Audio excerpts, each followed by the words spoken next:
اور ایک آدھ بات گارجین کے سامنے رکھ کر کے میں رخصت ہونا مناسب سمجھتا ہوں۔ جب ہم لوگ مدرسے سے فارغ ہوئے تو ہمارے اساتذہ تقریباً ہر گھنٹے میں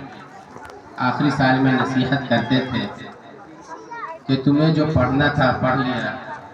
اور تم پڑھتے رہو گے۔ پڑھائی کا سلسلہ ماں کی گود سے لے کر کے اور قبر کی منزل تک ہے۔ ان کے درد بھرے جو جملے نکلا کرتے تھے وہ یہی ہوا کرتے تھے کہ تم اپنی زندگی کو عمل کی خوبصورتی سے خوبصورت بناؤ۔ اگر تم ہزاروں کتابیں نہیں، ہزاروں لائبریریاں بھی پڑھ لیے، لیکن اگر تمہارے اندر عمل نہیں ہے تو تم ایک جاہل، ان پڑھ، بیوقوف، احمق اور گدھے ہو۔ اور اس کی بہت ساری مثالیں ملتی ہیں۔ علم بلا عمل کحمل بلا جمل،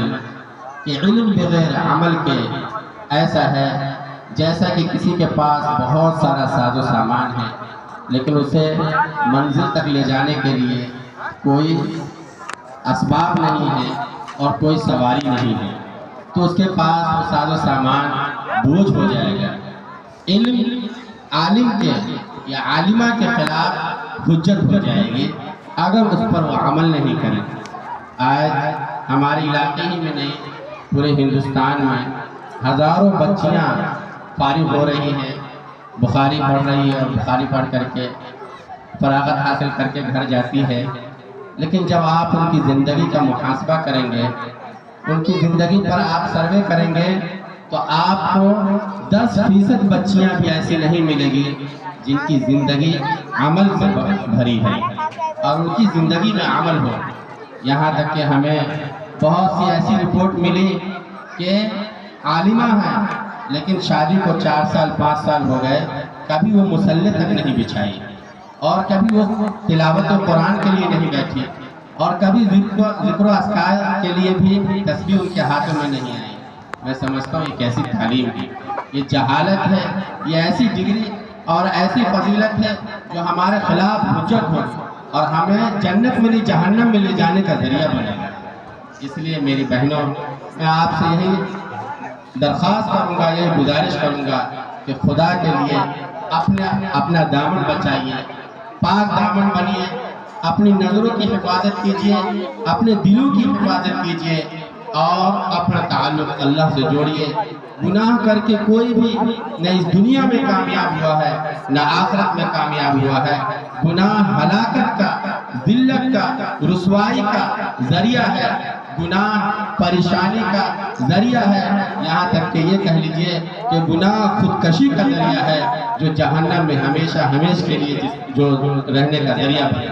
بنے گا۔ میرے بھائی اور میری بہنیں، آپ یہ سمجھیں کہ بڑی بڑی امتوں کو اور بڑی بڑی قوموں کو اور بڑے بڑے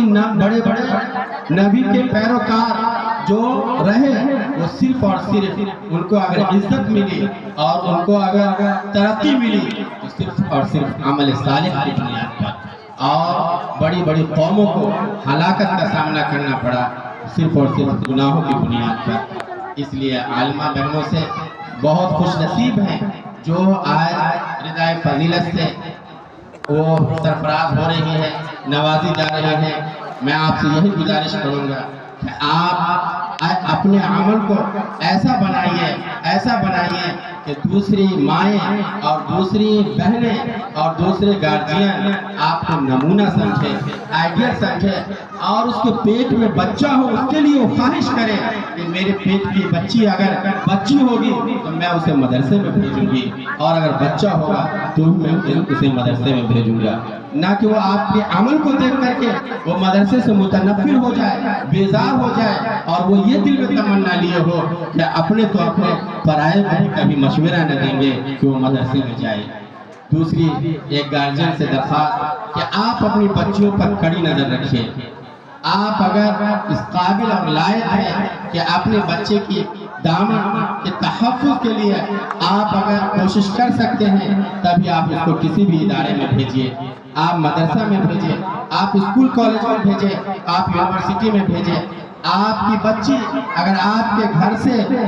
قدم باہر نکال رہی ہے تو آپ کو پورا خیال رکھنا ہوگا، اس کا وقت کہاں گزر رہا ہے، یہ کہاں جا رہی ہے، اس کے ہاتھوں میں کیا ہے، اس کے تعلقات کس سے ہیں اور کہاں ان کی باتیں ہو رہی ہیں، سب چیزوں پر اور سب پہلوؤں پر آپ کو نظر رکھنی پڑے گی۔ میں یہ قسم کھا کے کہہ سکتا ہوں کہ بچیاں آج برباد ہو رہی ہیں، مرتد ہو رہی ہیں، کفر شرک کا ارتکاب کر رہی ہیں اور کفر تک کو وہ اپنا رہی ہے۔ اس میں سب سے بڑی کمزوری بے بسی، لاچاری اور مجبوری اور نااہلی اور غیر ذمہ داری یہ صرف اور صرف والدین کی ہے۔ جن کے والدین اچھے ہیں، نیک ہیں، صالح ہیں، بچیوں پہ نظر رکھتے ہیں، ان کے اچھے سے کیئر کرتے ہیں، دیکھ بھال کرتے ہیں، ان کی بچے آج محفوظ ہیں، ان کی بچیاں آج محفوظ ہیں، وہ کہیں بھی جاتی ہیں، وہ ان کے والدین کے سمپرک میں رہتے ہیں اور ان کی بچیوں کا دامن بچتا ہے۔ لیکن جو بچیاں جو مائیں لاپرواہی کر رہی ہیں، بے توجہی برت رہی ہے، اپنی بچیوں پر زیادہ بھروسہ کر کے بیٹھی ہوئی ہیں، ان کی بچیاں مرتد ہو رہی ہیں اور بعد میں چل کر کے اسے خودکشی کر کے اور جہنم میں جا رہی ہے۔ اس لیے میرے بھائیوں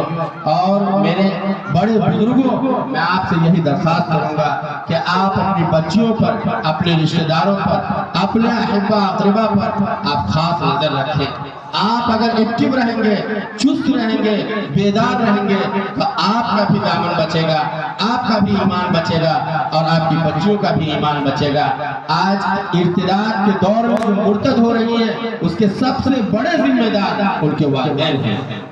جن کے والدین ایکٹیو ہیں اور چست ہیں، آج ان کی بچیاں بچ رہی ہیں، اور جن کے والدین لاپرواہی برت رہے ہیں، ان کی بچیاں مرتد ہو رہی ہیں۔ آج ہمارے سامنے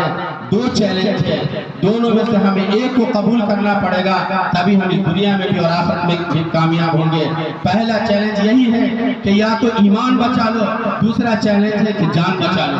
جان بچانے کا یا پھر ایمان بچانے کا، دو میں سے ایک سودا آپ کو کرنا پڑے گا۔ آپ اپنے آپ کو تیار کیجئے کہ ہم اپنا بھی، اپنے بچوں کا بھی، اپنی نسلوں کا بھی ایمان کے تحفظ و بقا کے لیے لڑائی لڑیں گے، جد و جہد کریں گے، کوششیں کریں گے۔ اگر آپ کے پاس یہ چیلنجز آئے کہ تمہیں لا الہ الا اللہ منظور ہے یا پھر تمہیں جان منظور ہے اور جان محبوب ہے، تو آپ بغیر کچھ سوچے سمجھے یہ کہیں کہ ہم لا الہ الا اللہ کے سامنے کسی بھی چیز کا سودا کرنے کے لیے تیار ہیں۔ جان جائے گی، مال جائے گا، جائیداد جائے گا، سب کچھ لٹ جائے، بس ختم ہو جائے، لیکن ہم کلمہ